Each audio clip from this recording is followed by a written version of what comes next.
hello, and welcome to QI. Once again, we trawl the trackless ocean of knowledge only to find that everything smells fishy. I'm joined on the seafront of understanding tonight by three winkle pickers and a cockle warmer. Bill Bailey, Jimmy Carr, Joe Brand, and Alan Davies. Now, this evening's QI brain teaser is on your little podium beside you. Year 5 QI module, and the theme is letters. Letters. Show the boys and girls that. Throughout the show, you have the time, we hope, to make up some interesting phrases from your letters. But just work on them as we go? That's right. Oh, OK. To keep you occupied. So when do we show them? Just whenever we've got one good? If you like, or towards the end. All right. I've got one too, and I'll show you something I came up with earlier. I'm trying to make vagina immediately. QI that came from my arrangement of letters, you see. It's a little play on the initials. Joe's done Quinn. Have you? You put the QI in Quinn. Very good. That's the first time my Quim's got a smattering. Look at that. Vagina doom. Oh, Lord! You might get in the way of the game, but do ask a question anyway. I will do. Fox. Very nice. Yeah. I think we get the idea. You must be a blast by the fridge. But first we ought to do an equipment test. Joe, how do you go? Very good. Jimmy goes. Bill goes. Alan goes. Ahoy. Hello, sailor. There you are. To please you. Well, we're going to start... Hang on. Who was that? Ahoy. That was Hello, sailor. Anyway, let's start firmly on dry land. Question 1. Would anyone like some koala soup? Presumably a hungry koala. Of course, it would be a hungry koala. It would be a hungry baby koala. Because koalas are the only animals to make what is called a soup or pap. What, in a bowl? They make it in the bowl of their body and it comes out of their... Mouth? Yes. Their bottom, yes, their arse. So I get a point for that? You get a point for knowing arse, yes. Very good. They make soup with their arse? They make a soup for their young with their arse. That's careless parenting, isn't it? It was. I'd just quite like to ask, why haven't they had that on the Bush Tucker trial in A very good question. And bring a koala out and hold it over your...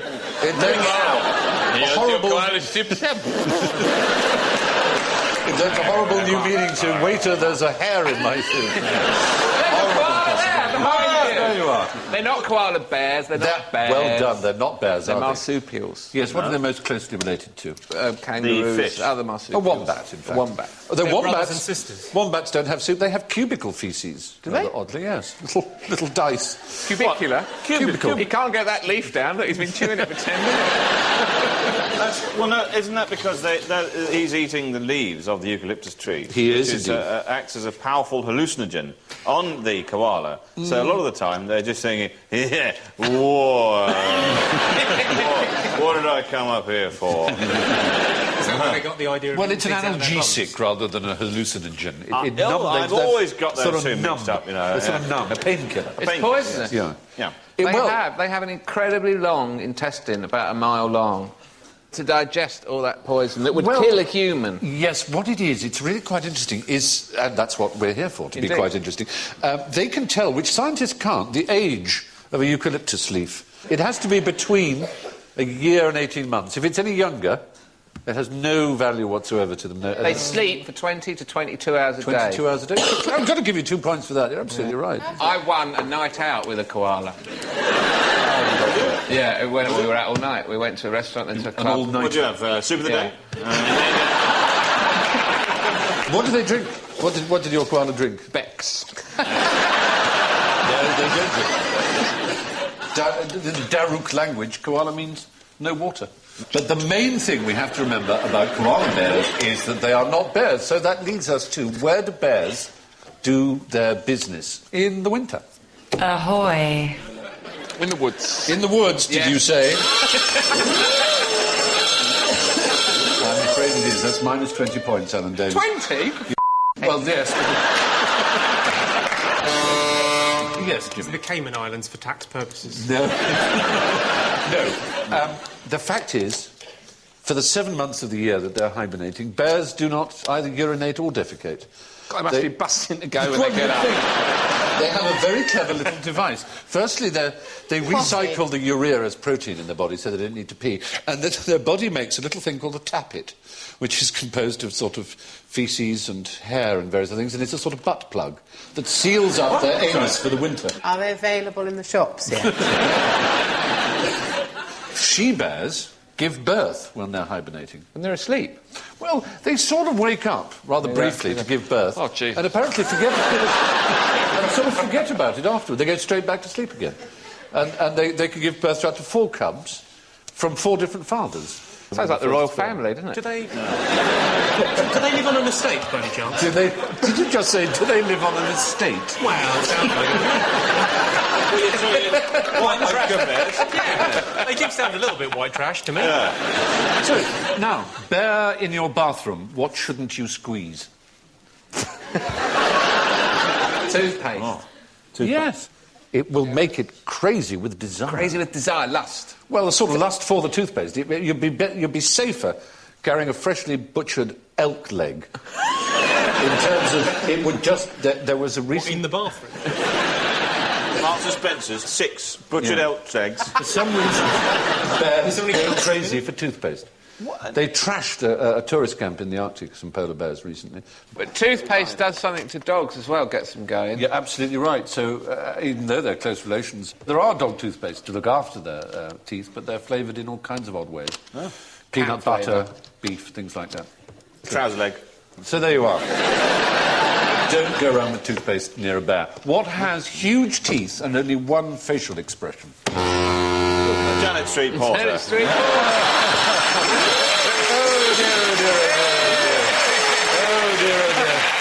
We've got that written up somewhere. I knew I took a 4, but it was worth it. No, it's an animal. Oh. Huge teeth and one facial expression. A shark that's just had quite a bad stroke. On both sides of the brain. All down one side, so it just swims in a circle like that. Or a Botox panther. That would do it. That would qualify. What about a beaver? Beavers have big teeth and they don't vary their face much. This has the biggest teeth of any mammal, actually. It's recently been discovered to be a bear. It was thought for many years to be a member of the raccoon family, but it's not. It's a member of the bear family. Oh. It's a giant panda. And the giant panda's teeth are so enormous, and it constricts its face, which is as stiff as a board. Now you can see one there, giant panda. It was only in 1996 it was discovered to be a bear. It was a cat in a bear suit. And this is where science goes very odd, because it was designated a carnivore, although everybody knows that it Doesn't eat meat. What is it? So most living pandas are actually vegetarian by choice. Yes, They should be eating meat. They eat bamboo, as we know, bamboo shoots. And they have to do that for 12 hours a day, because it's so lacking in any nutritive quality. They said, therefore, they're the only bears that don't hibernate, because they can't afford it, sort of calorifically. Why are they so cute? They are cute, aren't they? They're absolutely But, adorable. you know, aesthetically, what's going on there that makes it so... Is it... Look at the eyes, they're just piss holes in the snow. They certainly are.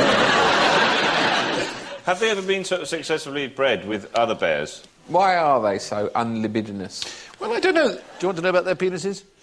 Are they those barbed ones that lock in and don't come out again? No, they point backwards. They point back into Which may themselves? be- So keep ejaculating up into themselves? Oh, sorry, love. Hence the old joke about eats, shoots and leaves, I suppose. But it's, I don't know whether that is the reason. Ingrowing genitals, that won't help breeding. It won't help with breeding. That's obviously it. Sorry, that must be it. Such a turn-off. Do you fancy... No, I don't really... No. I really don't fancy it at all. In nice species. What can you tell me about bamboo? Ahoy! Hello, hang on. You've attracted someone else on the backside. In Hong Kong, and probably elsewhere in Southeast Asia, they use bamboo as scaffolding. That's right. You're quite right. It's incredibly lightweight, but incredibly, extraordinarily strong. And they use it over vast buildings. You're right. It has a tensile strength greater than steel. In fact, over 5,000 uses of bamboo have been recorded, including desalination uses, Tarzan diesel uses fuel. it for swimming away from people. Exactly right. Yes, breathing underwater. As a cane to give people a damn good thrashing. Have you been bamboo caned? Certainly. At prep school I was caned almost daily. 2 uses of bamboo. That was just by yourself. Never did me any harm. Are we going through all 5,000 uses? No, we're not. One, No. three, Grows incredibly fast. Some species grow up to 4 foot a day. You can actually watch it grow. Quite astonishing. It was used as a torture by the 4 Chinese. foot a day? Yes. A torture in the sense that they would make someone sit on it while Yeah, it's and then it would growing. grow It would be up. a torture, yes. Tie you down over Yeah. a bamboo cane Can and you it would grow imagine how into horrible? you. Yes. But what is bamboo? What sort It's of... a plant What sort of which is plant? used for Yes, what growing sort of runner plant? beans, feeding What class of animals. plant? Tree. Tree, No, bark, it's a grass. wood grass. It's a a grass. type of a grass. It is a type of a grass. Well done. Well done. They flower. Some of them flower and, takes them 120 years. Bill used to have a cactus. Yep. Huge cactus. Yes. Huge cactus thing that was all knobbly. And it flowered, how often? Once every 25 years? Once every 25 And he years. only had it 2 weeks and it flowered. Yeah. Oh, you are a blessed man. Isn't it? I know, I remember. we took it, we didn't take it off an old couple, we bought it off an old couple. Then lay it in the passage. Quick, get away, they're coming round. Quick! You bastards, it's going to flower in a minute. We've waited 23 years. And speaking of bamboo, how many Edisons does it take to change a light bulb? Yes, Joe. Thank you. Very good. Very joy. Well, the answer's very peculiar. He had a belief that in the human mind there were little people, 15 to 20. For God's sake. He really He believed did that. not. He did, and he believed when you die they move into someone else. When you were a psychiatric nurse, if someone came in to you and said, I believe there are little people living in me, what would you do? Punch them to the ground. Very good. What a loss to the profession you were. Yeah. Edison did use bamboo as a filament in his light bulb. Very good. Little tabloids. So Edison believed there were little people in a part of the brain called the convolutions of Broca, where memory, and amongst other things, was housed. And he believed that this is where 15 tiny little people were. That's right, the 15 tiny little people, did they have 15 tiny little people in there? That's a very good question. I don't think Edison ever got that So on far. and so forth. Edison, was reckoned to be one of the great inventors. I mean, there are 1,093 patents filed to his name. What did he invent? I'm so ashamed I don't know anything he invented. I thought the light bulb No, give off more heat than light. the first light bulb was actually a long-forgotten German called Walter Globel. Does Alan not get a point for that? For 'Cause what? That was Gives off quite more heat than light. Yes. Yeah, that was a guess, though, wasn't it? Well, of course. No, it's not a guess. Hello, sailor. I learned that in physics. Well, hello, sailor. No, the point about Edison, which is quite interesting, I think, is that he was like a... Typewriter. He Phonograph. He developed the The typewriter. phonograph is, again, he is credited with inventing the phonograph. But one thing Edison did invent, for 100% genuine Edison invention, that we use every day, probably, most of us. Is it nasal hair clippers? No, it's not even an object. It's not an object. No. So it's a way of being. Sarcasm. Yeah, he invented something. Oh, right, yeah. Right. Sure. Oh, yeah. It's actually a word. A word. Yeah. Is it Zugsfang? No, the Germans have that, but very good. I don't know if I use that every day. You wouldn't use zigzag unless you were a chess I've player. used it 4 times today. Yeah. Well, you're fine till Thursday, then, aren't you? Crikey. Crikey? No, not crikey. No, it's Flocky knocky nihilipilification. He didn't invent that word, but well done for knowing it. Which means? The act of assessing something as worthless. Very correct, yeah. Ooh. Yeah. The word is it's a simple word of greeting. Hello. That's the word. He invented hello. I He heard a invented different hello. story about that. H-E-L-L-O. The word that existed before as hello, H-U-L-L-O, which never meant a greeting. It just meant an expression of surprise. Hello, what have we got here? Hello, what's this? We still use it. Do in we? that sense. Hello, what's that? Don't we, Bill? Yes, when we live our life like 1950s detective film. I often go to my fridge and I'm, hello, without a milk. Okay, Mother, where's the milk? You beast, you utter beast. When they went round Jeffrey Dahmer's house, they found a human head in the fridge. They went, hello. It's free. Maybe just a little camp, I think. Oh, is it camp? Oh, hello. Hello. No, like that. I'd say that was a greeting. You said people, hello, hello, sailor. Well, no, I think it's a bit of surprise as well. Hello. Yeah, there's more surprise. It's been appropriated by the gays. It's one of those. Anyway. Oh, hello. Ahoy, sailor. I think originally... Hello. Hello. Hello. Originally... All right. Very There good. was a story about hello, though. There was a story that there was a competition in the Evening Standard, and they said, well, you know, we want to find out what's the thing that you're going to say when you answer the phone. And they had a competition, people voted on it, and hello came out number one. And what came second was ahoy hoy. Which, if you watch The Simpsons, is how Mr. Burns answers the phone. Yes, absolutely.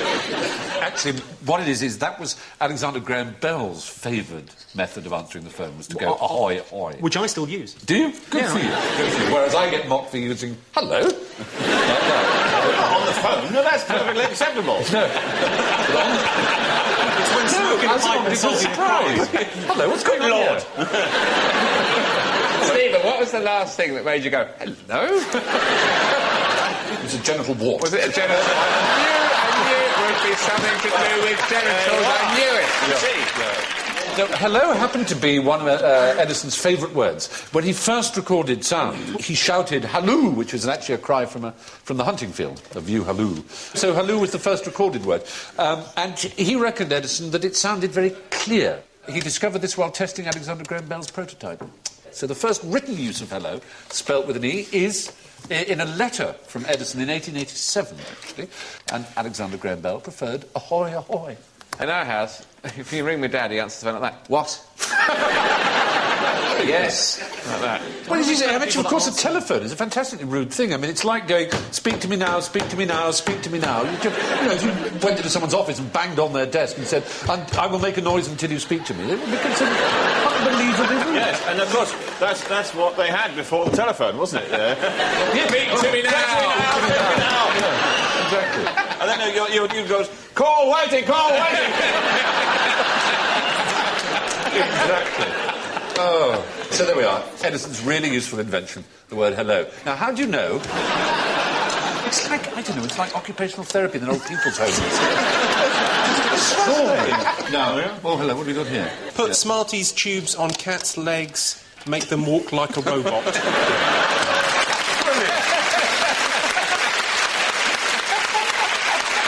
That is absolutely wonderful. Used all his letters. That is unbe-f***ing-leavable. It makes sense. Yes, so It doesn't would make a walk lot like of a robot. yeah. It's an idea. It's like giving people an idea. It's fantastic. Could you put this to on shame? Countdown Puts this last week? completely to shame. What? Yeah, what's that? Completely the same. I can't even imagine how you managed to do that. No, I'm sure you try that. It does work, actually. It's a lovely way to spend an afternoon. Yes. If you read them go down the stairs, it's especially good. It would make a very good splint for a broken cat's leg, wouldn't it? Sometimes it's Super how they smart. break their legs, so you just leave it on. Hello, the cat's broken its leg.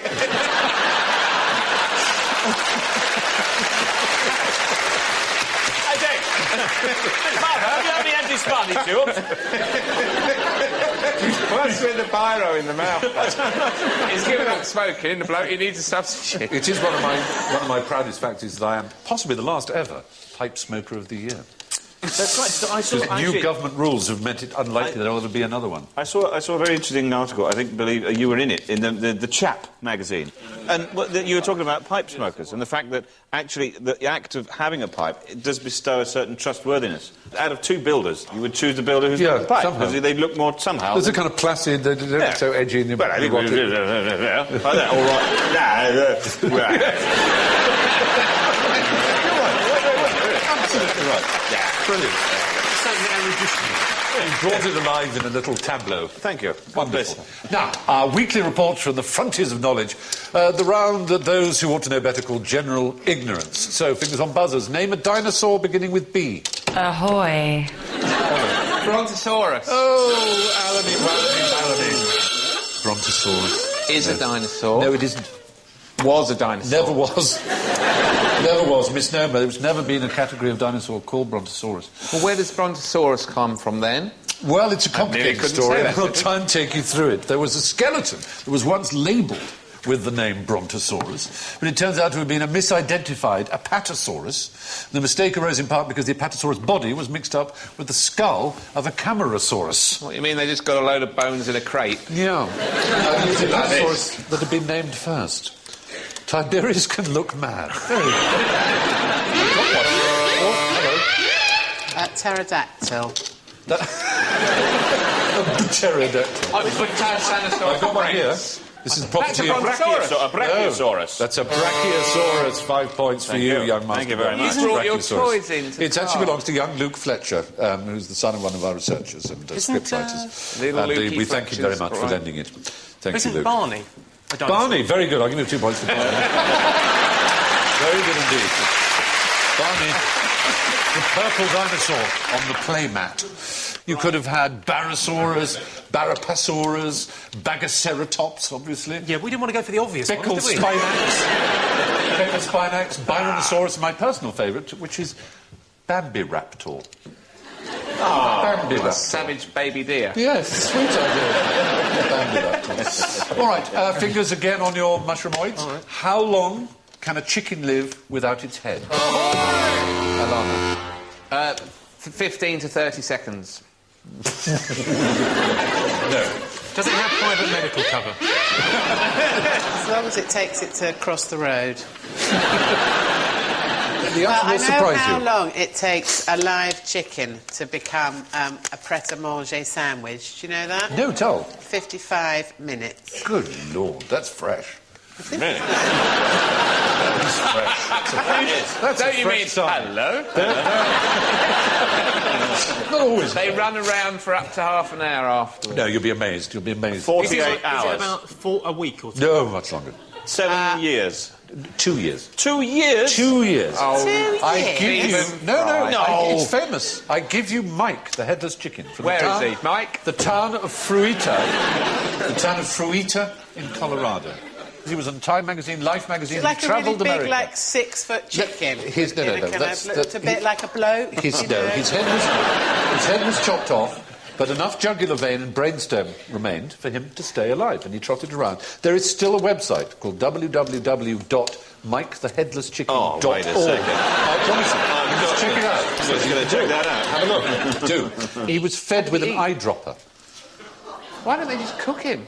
Well, he lived a happy and famous life. Where Colonel Sanders was after him all that time. He You know what? actually It's put on... Yeah? In Mike the Headless Chicken, the very first thing to come up in the search engine is MikeTheHeadlessChicken.org, and it's Mike the Headless Chicken for President.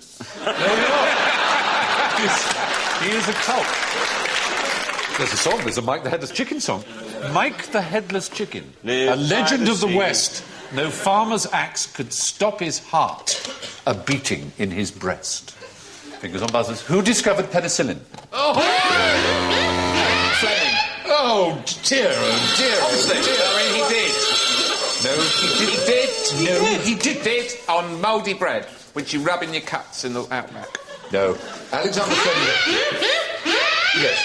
Was it Bob Fleming from the farm? It wasn't. Appropriate, It wasn't it? wasn't Bob Fleming, nor was it Ian Fleming, Alexander the Great. nor was it any other Alexander. No. I want you to think of young Arab stable boys rubbing things into their inner thighs? Mouldy bread. Lumberjacks, when they cut their fingers, mouldy bread. Yep. Ernest Duchesne, who was a Frenchman who liked watching Arab stable boys rubbing things into their inner how thighs. would we have known He that? noticed that what they rubbed to get rid of saddle sores was the mould on the side of the saddle. The nomadic Bedouin of Arabia had been doing this for 1,000 years. And then they were observed by Ernest Duchesne, who wrote a very lengthy paper about it, submitted it to the Institute Pasteur in Paris, who didn't even acknowledge receipt of it. And he died completely uncelebrated. But it was only in 1949, 5 years after Alexander Fleming, that he was posthumously awarded with rediscovering it. So Alexander Fleming can only be said really to What have did he die rediscovered it. Do you know? Ironically, he died of TB, which would have saved him had he had penicillin. So it's just one of those sad things. There we are. Now, here are some pictures for us, boys and girls, ladies and gentlemen. 4 famous brain boxes. Which is the odd one out? We have, reading left to right, Arthur Conan Doyle, creator of Sherlock Holmes, of course, Niels Bohr, Nobel Prize-winning physicist, Dmitri Shostakovich, Russian composer, and another Nobel Prize winner, Albert Camus, the novelist. Who's the odd one out? Yes. There's only one with glasses on. Camus is the only one smoking. No, there's 2 smoking.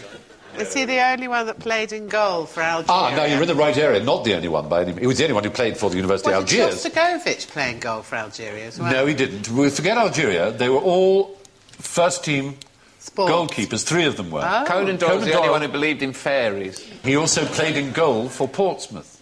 Did he? Did he? Yes, he did.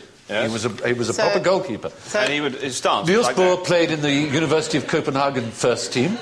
Presumably when a goal went in... Albert Camus, as you rightly said, was goalkeeper as well He was the for the national University of Algiers, national. Could that just be acknowledged that We were giving you 5 points for raising all this. Shostakovich was a centre forward. No, he wasn't. Banged in 40 a season with Spartak Moscow. No, he didn't. He was an official. A He was a referee. qualified referee. There he is, imposed onto the body of Tunes going round his head. Pierluigi Collina, I think. Who knows a Shostakovich tune? Bill, bet you do. I could give you one of his goalkeeping moves. But even though he was a referee. Yeah, oh, sorry, Yes.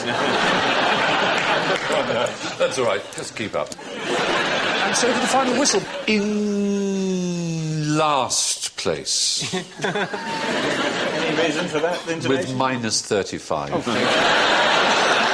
Alan Davies. In third place with minus 5, it's Bill Bailey. In second place with 8 points is Joe Brown. But thanks to his way with an anagram, in first place with 15 points, Jimmy Carr. Well, there we are.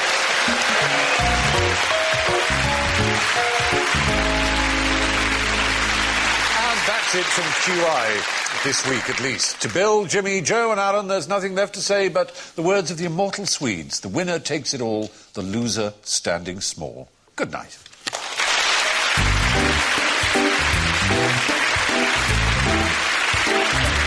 What bulges up and down by about 30 centimetres twice a day? Is it a fat pilot's ankles? More QI now on BBC4 and log on to win unique prizes in the quite interesting quiz. Go to bbc.co.uk/QI.